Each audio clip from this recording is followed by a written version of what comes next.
오늘 말씀은 창세기 6장 1절에서 8절의 말씀입니다. 창세기 6장 1절에서 8절의 말씀입니다. 저와 여러분이 한 절씩 교독하도록 하겠습니다. 창세기 6장 1절에서 8절 말씀, 제가 먼저 읽겠습니다.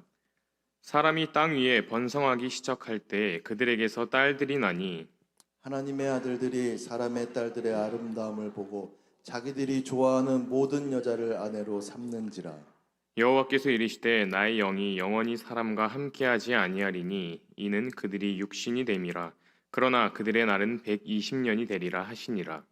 당시의 땅에는 네피림이 있었고 그 후에도 하나님의 아들들이 사람의 딸들에게로 들어와 자식을 낳았으니 그들은 용사라 고대의 명성이 있는 사람들이었더라.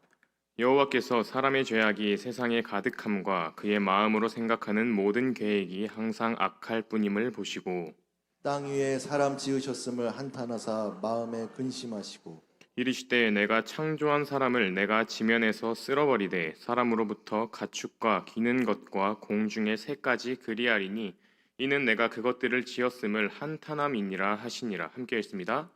그러나 노아는 여호와께 은혜를 입었더라. 아멘. 네, 우리 이 시간 함께 창세기 6장 1절부터 8절의 말씀 가운데 하나님께서 우리 각자 개인에게 부어주시는 말씀의 은혜가 넘치는 이 시간 되길 진심으로 기도합니다. 네, 오늘 말씀을 들어가기에 앞서서 우리 한 가지 생각해봤으면 좋겠습니다. 오늘날 우리 그리스도인들이 가장 많이 사용하는 단어에는 과연 무엇이 있을까요? 가장 많이 사용하는 단어 여러 가지가 나올 수 있겠죠. 구원, 믿음, 사랑 여러 가지가 있겠지만 가장 많이 사용하는 단어를 꼽아라 라고 한다면 단언컨대 하나님을 부르는 호칭이 아닐까 싶습니다. 하나님, 예수님 또는 성령님 아니면 주여라든가 이런 호칭, 이 호칭은 주일학교에서부터 시작해서 작년에 이르기까지 동일하게 가장 많이 사용하는 단어가 될 것입니다. 사실 당연한 말이에요. 기도할 때도 하나님을 부르고 그리고 말씀에서 가장 많이 등장하시는 분이 하나님 예수님이시니 가장 많이 사용하는 단어가 하나님을 부르는 호칭이라는 건 사실 당연한 일입니다. 그러면 이 호칭을 제외했을 때는 과연 어떤 단어를 가장 많이 사용할까요? 아까 말했던 구원이나 믿음, 아니면 기독교는 사랑의 종교다라는 말도 있으니 사랑, 감사, 용서, 은혜 이런 여러 가지 단어들이 막 이렇게 떠오르는데요. 이런 단어들이 떠오른다라는 것은 곧 이런 단어들이 기독교의 본질과 맞닿아 있지 않을까? 기독교의 본질이 곧 사랑, 감사, 용서, 은혜 이런 본질과 맞닿아 있는 것은 아닐까라고 생각하게 됩니다. 이런 여러 가지 단어들 중에 오늘은 은혜라는 단어에 조금 더 집중해서 살펴볼까 합니다. 이 은혜는 많은 사람들이 생각하기로 특히 교회를 다니고 하나님을 믿는 사람들이 생각하기로는 많이 사용하는 단어다라고 생각할 것입니다. 그런데 우리가 조금만 더 깊게 자세하게 생각해 보면 아직 하나님을 인격적으로 만나지 못한 사람, 제가 이렇게 만났다 못 만났다라고 감히 말할 수는 없지만 혹여는 믿음이 제가 판단하는 것은 아니지만 믿음이 아직 깊지 않은 그런 사람들은 자세히 생각해 보면 생각보다 이 은혜라는 단어를 자주 사용하진 않습니다. 특별히 이 교회 안에서가 아니라 교회를 나가보면 세상 가운데서는 더군다나 이 은혜라는 단어를 사용하는 경우가 거의 없을 거예요. 저는 은혜 갚은 까치 이 정도를 생각할 때나 들어봤지 이 외에는 은혜라는 단어를 실생활에서 사용하는 경우는 거의 없었던 것 같습니다. 이렇게 말을 하는 이유는 교회 밖에서는 특별히 그리스도인의 모임을 벗어나서 생각해 본다면 이 은혜라는 단어는 생각보다 그렇게 많이 쓰이진 않는다라는 것을 우리가 알기 위함입니다. 그래서 주일학교나 중고등부의 아이들 같이 아직 믿음이 덜 자란 아이들, 이런 아이들이 은혜라는 단어를 사용했던가라고 생각해 보면 생각보다 그렇게 많이 사용하지 않았다라는 것도 깨달을 수 있으실 겁니다. 그러나 모든 일에서 하나님의 주권을 인정하는 사람, 그리고 하나님을 신뢰하는 사람들은 이 은혜라는 단어를 입에 달고 산다라는 것을 좀 생각해 보시면 알게 되실 거예요. 기도할 때도 하나님 은혜를 주세요라고 기도를 하고 좋은 일이 생기면 이 모든 것은 하나님의 은혜입니다 라고 말하며 하나님께 영광을 올리고, 심지어 좋지 않은 일이 생겼을 때에도 그래도 하나님의 은혜 덕분에 이 정도로 끝날 수 있었어 라며 감사하는 그런 모습들을 우리는 볼 수 있습니다. 이렇게 믿음이 깊은 자들, 신실한 사람들은 좋은 일부터 좋지 않은 일에 이르기까지 모든 것이 하나님의 은혜였습니다 라고 고백합니다. 그리고 기도를 할 때에도 하나님 은혜를 주세요 라고 간구하는 것을 보게 됩니다. 그렇다면 다 그런 것은 아니겠지만 우리가 일상에서 이런 은혜라는 단어를 얼마나 자주 사용하고 있는가에 따라 하나님의 주권을 우리가 얼마나 인정하고 얼마나 하나님을 신뢰하고 있는가를 우리가 판단할 수 있는 하나의 기준으로 삼을 수도 있겠죠. 여러분들께서는 최근 이 은혜라는 단어를 얼마나 사용하셨습니까? 이 은혜라는 단어를요, 일반 국어 사전에서 한번 뜻을 찾아봤는데요, 두 가지의 뜻이 나옵니다. 첫 번째는 사랑으로 베풀어주는 신세나 혜택이라는 뜻이 있고요. 두 번째는 인류에 대한 신의 사랑이라는 뜻, 이렇게 두 가지의 뜻이 나오더라고요. 사랑으로 베풀어주는 혜택, 그리고 인류에 대한 신의 사랑. 기독교가 말하는 은혜랑 거의 흡사합니다. 우리 기독교에서 말하는 은혜는 무엇인가요? 하나님께서 사랑이라는 동기로 우리에게 베풀어주는 것, 베풀어주는 혜택, 바로 이것이 은혜인 것입니다. 이렇게 보니까 참으로 그 뜻이 비슷하다고 생각되었습니다. 하나님께서 사랑으로 우리에게 베풀어 주시는 혜택, 하나님의 은혜. 그런데 하나님의 은혜는 믿는 자들에게만 특별하게 임하는 것은 아닙니다. 물론 믿는 사람들에게 하나님께서 주시는 더 특별한 은혜가 분명히 있기는 합니다. 요한복음 1장 12절의 말씀이 그것인데요. 영접하는 자 곧 그 이름을 믿는 자들에게는 하나님의 자녀가 되는 권세를 주셨으니, 믿는 자들에게 하나님의 이름을 믿고 예수님의 이름을 믿는 자들에게는 하나님의 자녀라는 특별한 권세, 특별한 은혜가 분명히 임합니다. 그리고 아버지와 자녀라는 그 관계 속에서 느낄 수 있는 특별한 은혜 또한 분명 존재합니다. 그런데 이 하나님의 은혜라는 건 일반적인 하나님의 은혜는 믿지 않는 자들에게도 동일하게 적용됩니다. 왜냐하면요, 하나님께서는 모든 인간을 사랑하고 모든 인간이 구원받기를 원하기 때문입니다. 이것은 흔히 일반 은총이라고도 말하는데, 이 일반 은총은 하나님을 믿는 것과 관계없이 모든 사람에게 차별 없이 공통적으로 주시는 하나님의 은혜이며 사랑이자 하나님의 보살핌인 것입니다. 그렇게 우리가 한 가지 명심해야 할 것은 하나님의 은혜는 우리 모두에게 베풀어지고 있다라는 것입니다.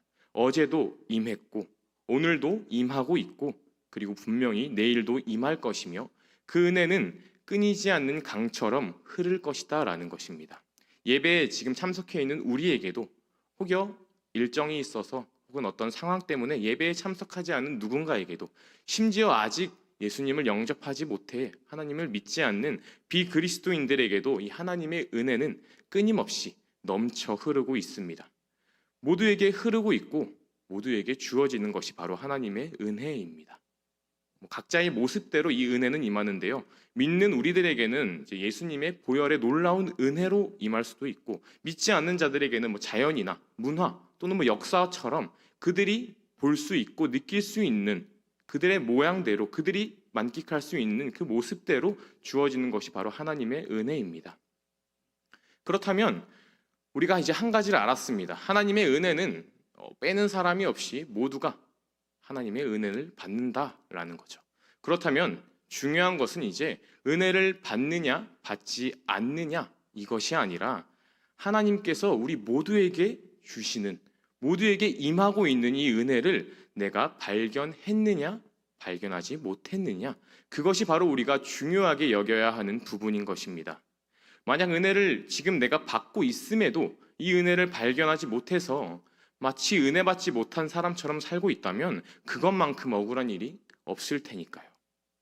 오늘 우리가 읽은 본문 또한 은혜를 발견하는 것의 중요성을 명확하게 보여주고 있습니다. 오늘 본문은 노아의 홍수, 다들 아시는 본문입니다. 노아의 홍수가 일어나기 직전의 이야기인데요. 이 전 내용을 잠깐 간략하게 보면 이제 가인과 아벨 사건이 있었고, 이 가인과 아벨 사건이 4장의 전반부, 그리고 후반부에는 가인의 족보, 그리고 5장에는 셋의 족보가 나옵니다. 그리고 셋의 족보 가운데 주목받는 이름이 하나가 나오는데 그 이름이 바로 노아입니다. 이 노아의 시대는 다들 아시다시피 죄가 만연한 시대였다라는 것은 모두들 알고 계실 거예요. 하지만 우리가 그 전에 짚어야 할 것은 이 노아의 시대가 죄가 만연한 시대라는 것 전에 그 시대에도 죄가 만연했던 노아의 시대에도 하나님의 은혜는 그 온 세상을 덮고 있었다라는 것입니다. 1절 말씀을 보면 이렇게 기록되어 있습니다. 사람이 땅 위에 번성하기 시작할 때 그들에게서 딸들이 나니 사람들이 땅 위에 번성하기 시작했다라고 합니다. 이 번성했다라는 표현은요, 하나님께서 인간을 창조하시고 복을 주시며 약속하신 것입니다. 창세기 1장 28절에 말하는 바로 그 복인데요. 1장 28절은 이렇게 기록되어 있습니다. 하나님이 그들에게 복을 주시며 하나님이 그들에게 이르시되 생육하고 번성하여 땅에 충만하라. 땅을 정복하라. 바다의 물고기와 하늘의 새와 땅에 움직이는 모든 생물을 다스리라 하시니라. 아멘. 하나님이 인간에게 주신 복이 바로 이것입니다. 생육하고 번성하여 땅에 충만하게 하는 것. 하나님의 약속이자 하나님이 우리에게 주신 그 복. 이렇게 본문 1절이 말하는 번성이라는 것은 하나님께서 인간의 모든 필요를 채우셨기 때문에 가능했던 것입니다. 즉 하나님이 약속하신 그 복과 은혜가 우리 온 인류에게 온 시대 가운데 차고 넘치게 부어지고 있었다라는 것입니다. 이렇게 모든 것이 하나님의 은혜였는데 이 당시의 사람들은요, 하나님의 은혜를 하나님의 은혜로 여기지 못하고 발견하지 못했습니다. 너무 당연하게 여겼어요. 그들은 우리가 이만큼 노력했으니까 우리가 이렇게 번성할 수 있었어 라고 착각했습니다. 우리가 신앙생활을 하면서도 주의해야 하고 조심해야 할 부분이 바로 이것입니다. 우리는 착각하지 말아야 합니다. 오늘 본문에 나왔던 것처럼 하나님의 은혜였음에도 나의 힘으로 번성한 줄 착각하는 것, 혹은 지금 내 생각이 하나님께서 주시는 생각일 거야 라고 착각하는 것, 혹은 지금 내가 계획하는 것이 이것이 하나님께서 나에게 주신 계획일 거야 라고 기도하지 않고 내가 먼저 착각하는 것, 혹은 나는 지금 충분히 성령 충만해 라고 착각하는 것. 우리의 신앙생활은 이 착각에서 벗어나는 것이 바로 신앙생활일 것이며 그렇게 하기 위해 더욱더 은혜를 발견해야 합니다. 오늘 이 말씀의 시간 가운데 이런 착각에서 벗어나는 우리 모두가 되길 진심으로 기도합니다. 이 노아 당시 사람들은요, 안타깝게도 이 착각에서 벗어나지 못했습니다. 그들은 내가 잘나서 내가 노력해서 이렇게 번성할 수 있었어 라고 착각하였습니다. 그래서 하나님의 은혜에 감사하지도 못했고 합당하게 반응하지도 않았습니다. 오히려 죄악으로 세상을 물들이고 있었습니다. 하나님께서는 은혜를 부어서 그들을 생육하고 번성해서 땅에 충만하게 만들었는데 아이러니하게도 그 은혜를 받은 자들은, 그 은혜를 힘입어 번성한 그들은 땅을 죄악으로 충만하게 하였습니다. 본문 5절을 보겠습니다. 여호와께서 사람의 죄악이 세상에 가득함과 그의 마음으로 생각하는 모든 계획이 항상 악할 뿐임을 보시고, 사람의 죄악이 세상에 가득하다라고 기록되어 있습니다. 하나님께서는 세상을 사람으로 가득하게 하시는 은혜를 부어주셨는데 사람은 그 세상을 죄악으로 가득하게 하였습니다. 그 모습을 보신 하나님께서는 인간의 타락을 더 이상 두고 볼 수 없었기에 그들의 마음과 생각으로 하는 모든 계획이 더 이상 악해질 수 없을 만큼 악해졌기에 결국 그들을 심판하시기로 합니다. 더 이상 악해질 수 없을 만큼 악해졌던 그들의 마음과 생각. 여러분, 우리의 말과 우리의 행동이 나타나는 근원이 어디입니까? 바로 우리의 생각과 우리의 마음입니다. 그런데 마음으로 생각하는 모든 계획이 항상 악했다라는 것은 이미 그들의 말과 행동도 걷잡을 수 없이 악하고 불의했다라는 것입니다. 이미 안이 골마서 썩어 있는데 겉으로 보이는 모습이 의로우면 얼마나 의롭겠습니까? 겉으로 보이는 모습도 이미 너무나 충격적일 정도로 썩어 있었을 것입니다. 이런 사람들의 죄악 가득한 모습에 하나님은 너무나 아프고 너무나 슬퍼하셨어요. 한탄하고 근심하셨어요. 인간을 너무나 사랑하고 아끼셨기 때문에 나의 형상으로, 하나님의 형상으로, 하나님의 성품대로 만드신 이 하나님께서는 그러셨기에 더욱더 이런 인간의 모습을 보시고 아파하셨을 것입니다. 하지만 인간들은 하나님께서 그들에게 주신 자유의지를 사용해 하나님을 성품을 드러내야 함에도 불구하고 오히려 정반대되는 악한 성품을 드러내는 삶을 살았습니다. 이들이 얼마나 악했는지는 본문 2절에도 나와 있는데요. 2절은 이렇게 기록하고 있습니다. 하나님의 아들들이 사람의 딸들의 아름다움을 보고 자기들이 좋아하는 모든 여자를 아내로 삼는지라. 오늘 본문이 말하는 하나님의 아들들과 사람의 딸들이 정확하게 누구를 말하는 것인지는 정확하게까지는 알 수가 없습니다. 다만 이제 문맥의 흐름상 그리고 이 앞장을 보면 4장에서는 죄인이었던 가인과 그의 후손들의 족보가 나왔고 5장에서는 셋과 그의 자손들의 족보가 나온 그 흐름을 살펴봤을 때 그렇다면 이 하나님의 아들들은 하나님을 믿는 자손들인 셋의 자손들일 것이며 사람의 딸들은 하나님을 믿지 않는 가인의 자손들일 것이다 라고 추측합니다. 그런데 우리가 한 가지 주목해야 할 것은 이 하나님의 아들들과 사람의 딸들이 누구인가? 이것이 중요한 것이 아니라요. 4장과 5장에서는 분명하게 구분하여 기록되었던 이들이 6장에 이르러서는 그 구분이 사라졌다라는 것을 우리는 주목해야 합니다. 하나님의 말씀을 기준으로 살며 철저히 세상과는 구별되어야 할 이 사람들이 세상과는 구별되지 않고 오히려 세상의 흐름에 편승하며 함께 휩쓸리게 되었다라는 것을 우리는 이 6장 2절의 말씀을 통해 깨달아야 하는 거예요. 하나님을 믿는 자들이었음에도 불구하고 그들의 마음과 생각으로 하는 모든 계획은 악해졌으며 하나님을 믿는 자들이라 말을 하지만 믿지 않는 자들과 함께하며 결국 타락하는 모습을 보여줍니다. 하지만 하나님께서는 그럼에도 불구하고 그들을 참고 기다리며 인내하셨습니다. 3절을 보면 이런 대목이 나오는데요. 3절 후반부입니다. 그들의 날은 120년이 되리라 하시니라. 120년이 되리라 하시니라. 이 120년이요. 하나님이 이 타락한 자들에게 주시는 마지막 인내였습니다. 홍수 심판이 일어나기 전 그들이 돌이키고 회개할 수 있는 기회를 주시며 베푼 마지막 은혜가 바로 이 120년의 시간입니다. 이 시간 동안 노아는 방주를 만들기 시작해서 120년에 걸쳐 방주를 완성하였고요. 그리고 세 아들을 낳았고 계속해서 120년 동안 세상 사람들을 향해 회개할 것을 외쳤습니다. 그러나 결국 그들에게 남은 미래는 죄악과 하나님에 대한 반역밖에 없었습니다. 그래서 하나님께서는 결국 결단하십니다. 그들을 심판하시기로 말이죠.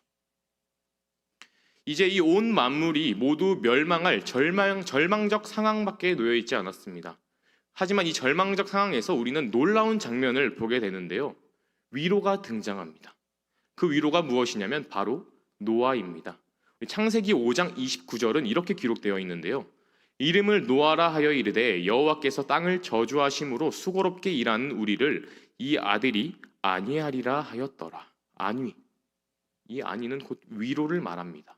노아라는 이름의 뜻은요, 안식, 위로라는 뜻입니다. 물론 이 위로가 죄악된 세상을 향한 안식과 위로가 될 수 있지만 동시에 노아는 하나님께 위로가 되는 사람이었습니다.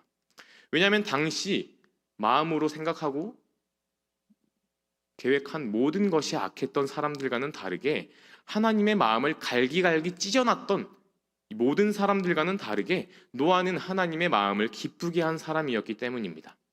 그는 하나님과 동행하는 자였고요. 하나님을 온전히 그리고 올바로 믿는 믿음을 가진 자였습니다. 창세기 6장 9절을 보면 이렇게 기록되어 있는데요. 이것이 노아의 족본이라. 노아는 의인이요 당대의 완전한 자라. 그는 하나님과 동행하였으며. 이전에 기록된 사람들과는 완전히 다른 인물, 그 인물이 바로 노아였습니다. 하나님께 위로가 된 자, 이 시대의 위로가 된 자, 노아는 의인이었습니다. 의라는 것은 하나님을 향한 온전한 믿음을 말합니다. 그리고 그 믿음을 가지고 있기에 그의 삶에서 드러나는 아름다운 모습들, 그것을 의라고 하는데요. 오늘 본문이 노아를 의인이요 당대의 완전한 자라 라고 기록합니다. 구약 성경에서 이 의롭다라는 것은 하나님의 기준에 따라 선하게 산 사람을 말합니다. 소극적으로는 죄를 피하는 삶을 살아온 자들, 적극적으로는 이웃들에게 선을 행한 자들을 의인이라고 말하는데요. 즉 이 완전한 자, 의인이라는 표현은 하나님을 온전히 믿기 때문에 그의 행동이 말씀에 비추어졌을 때 온전하게 그리고 도덕적으로도 이런 올바른 모습이 나타나는 것을 완전한 자, 의인이라고 말합니다. 이렇게 노아가 의로웠다라는 것은 당시 사람들의 모습과 이 노아의 삶의 모습이 달랐다라는 것을 말합니다. 이것을 이제 말씀을 통해서도 증명할 수 있는데요. 성경은 당시 모든 사람들이 타락했다라고 말합니다. 특히 남자들은 눈에 좋을 대로 여자를 취합니다. 이전에 에덴 동산에서 하와가 먹음직도 하고 보암직도 한 선악과를 취했던 것처럼 당시 사람들도 남자들도 자신들 좋을 대로 여자를 취했습니다. 여자를 취하고 납치하고 이렇게 아내로 삼았습니다. 그래서 당시에 이제 일부 다처제가 매우 유행했다라고 하는데 또한 자신의 힘을 의지한 자들이 대부분이었고 이 힘을 휘두르며 사람들 위에 군림한 시대였습니다. 그렇기 때문에 힘이 세고 힘이 좋고 폭력적인 사람들일수록 높은 자리에 앉았습니다. 이 노아 당시에는 힘으로 모든 것이 결정되는 시기였으며 성적으로도 완전하게 타락한 시대였습니다. 완전하게 타락했다라는 것은 곧 누구는 타락했고 누구는 타락하지 않고 이런 것이 아니라 나를 제외한 당시 의인이었던 노아를 제외한 모든 삶의 모습이 그렇게 타락했다라는 것입니다. 이런 시대와 이런 환경 가운데 나만 다른 길을 걷는다라는 것은 굉장히 어려운 일일 것입니다. 매우 어려운 일일 것이에요. 제가 경험하지 못했기 때문에 차마 얼마나 어려울 것입니다라고 말할 수는 없지만 모든 사람들이 당연하게 행하는 것을 나는 죄로 여겨야 하고 나는 하지 말아야 하는 것 너무나 어려운 일일 것입니다. 하지만 노아는 홀로 이렇게 다른 길을 걷고 있었습니다. 이거를 어떻게 알 수 있냐면 노아가 방주에 탑승할 때 우리는 알 수 있습니다. 노아가 방주에 탑승할 때 총 사람은 8명의 사람이 탑승하는데요. 누가 탑승하냐면 노아와 노아의 아내 그리고 노아의 세 아들 셈, 함, 야벳과 그 세 며느리 이렇게 총 8명이 탑승합니다. 이걸 통해 우리는 무엇을 알 수 있냐면 노아와 노아의 가족들은 당시에 유행하던 일부 다처제가 아닌 일부 일처제를 유지하고 있음을 볼 수 있는 것입니다. 사람들이 무엇에 열광하고 무엇을 추구하고 무엇을 즐기든지 노아는 관심이 없던 사람이었습니다. 왜냐하면 노아의 유일한 관심과 유일한 기준은 하나님이었으며 하나님의 말씀이었기 때문입니다. 하나님의 뜻을 자신의 뜻으로 삼고 하나님의 꿈을 자신의 꿈으로 여기고 그리고 하나님의 말씀을 자신의 삶의 기준으로 삼았습니다. 이런 노아를 성경은 뭐라고 표현하냐면요. 9절에 이렇게 놀라운 표현이 하나가 등장하는데 하나님과 동행하였더라 라고 표현합니다. 하나님의 꿈을 나의 꿈으로 그리고 하나님의 뜻을 나의 뜻으로 하나님의 말씀을 나의 기준으로 움직였기 때문에 성경은 노아를 하나님과 동행하였다라고 말합니다. 이렇게 소망이 없는 완전한 암흑과 같은 시대 속에 노아는 그 시대와 그리고 하나님께 위로가 되는 사람이었습니다. 그렇다면 오늘 우리가 궁금해해야 할 것이 하나 있어요. 그리고 해결해야 될 것이 한 가지 있습니다. 그게 무엇이냐면 노아가 과연 무엇이 달랐냐? 노아는 왜 달랐냐? 라는 질문을 우리가 해결해야 해요. 세상 모든 사람들이 그리고 내 손에 닿는 내 눈에 밟히는 내 주변 사람들이 이렇게까지 완전하게 타락했는데 노아는 어떻게 그들과 완전히 반대가 되는 길을 걸을 수 있었을까? 이 질문에 대한 답을 오늘 우리가 읽은 본문 마지막 8절은 이렇게 말합니다. 그러나 노아는 여호와께 은혜를 입었더라. 사람들과 완전히 다른 길, 반대되는 길을 걸어가는 노아의 모습, 어떻게 이럴 수 있었는가에 대한 해답이 바로 이 8절의 말씀입니다. 그러나 노아는 여호와께 은혜를 입었더라.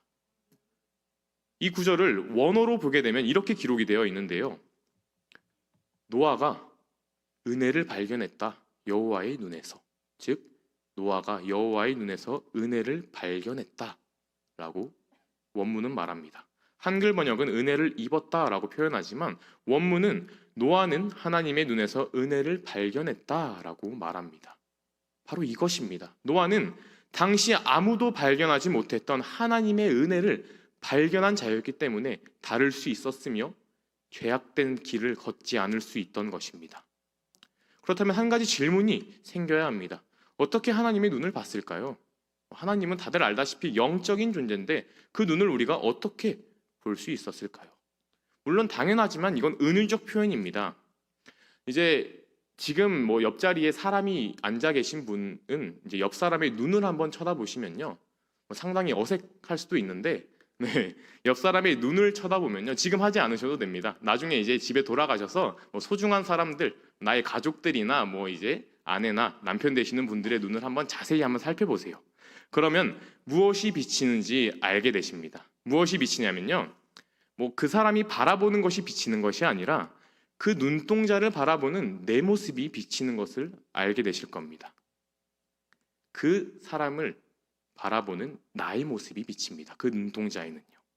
그렇다면 여호와의 눈에서 은혜를 발견했다, 상대방의 눈에서 은혜를 발견했다라는 말은요, 바로 상대방의 눈에 비치는 나의 모습을 발견했다, 즉 나의 모습에서 은혜를 발견했다라는 것입니다.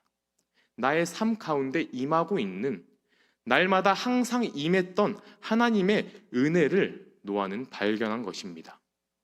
하지만 우리가 한 가지 명심해야 할 것이 있어요. 이 은혜는 노아에게만 특별히 흘렀던 것이 절대 아닙니다. 당시 모든 사람에게 이 은혜는 동일하게 흐르고 있었어요. 우리가 그것을 어떻게 알 수 있냐면 1절에 봤던 것처럼 이 인류가 생육하고 번성하여 땅에 충만하게 되었다라는 것을 통해 하나님의 은혜가 동일하게 모두에게 임하고 있었구나라는 것을 우리는 알 수 있습니다. 너무나 죄악된 모습, 너무나 타락한 모습임에도 하나님께서는 참고 또 참으며 이렇게 은혜를 주셨습니다. 심지어 마지막 방주를 만들기까지 120년이라는 시간을 더 주시면서까지 하나님은 참으시고 인내하십니다. 그 시간 가운데 넘치게 흐르고 있던 하나님의 놀라운 은혜, 그 은혜를 그들은 발견하지 못했습니다. 오직 노아만 하나님의 은혜를 발견한 것이죠. 그 은혜를 발견했기에 노아는 하나님께 더 가까이 나아갈 수 있었으며, 그 발견한 은혜로 세상 사람들의 가치와 추구에 휩쓸리지 않고 하나님의 말씀만을 붙들고 하나님의 말씀에 순종할 수 있었던 것입니다. 자신을 향해 한결같이 흐르고 있던 그 은혜를 발견했기에 세상의 흐름보다 더욱더 강하게 흐르던 하나님의 은혜의 흐름을 발견했기에 노아 자신도 하나님과 동행하는 그 자리에 설 수 있었던 것입니다. 억지로 했던 것이 아니고요, 누가 시켜서 강압적으로 의무적으로 했던 게 아니고, 내게 흐르는 하나님의 은혜가 너무 좋아서, 그 은혜가 너무 아름다워서 내가 하나님께 더 가까이 나아가고 싶고 하나님께 더 동행하고 싶고, 하나님과 동행함으로 하나님의 말씀에 자원하고 순종할 수 있었던 것입니다. 여러분, 오늘 저와 여러분들 가운데서 우리를 향해서도 하나님의 은혜는 흐르고 있습니다. 노아에게만 특별히 흘렀던 것이 아니고 지금 이 자리에 여러분에게도 동일하게 이 은혜는 흐르고 있습니다. 어쩌면 노아에게 흐르고 있던 그 하나님의 은혜보다 우리에게 흐르고 있는 이 하나님의 은혜가 더 클 수도 있어요. 왜냐하면 하나님께서 우리를 위해서 독생자 예수 그리스도를 못 박히게 하셨고 성령님을 우리에게 보내주셨잖아요. 구약의 시대에서는 상상할 수도 없는 그 크신 은혜를 지금 우리에게 펼쳐주셨잖아요. 우리가 어디에 있든 모든 자리에서 하나님을 예배할 수 있게 하시고 하나님과 기도로 소통할 수 있게 하시고, 그리고 하나님을 느낄 수 있는 그 은혜를 우리 가운데 하나님께서 부어주셨잖아요. 노아에게 흘려주신 그 은혜보다 지금 우리에게 흐르고 있는 그 은혜가 더 클 수도 있어요.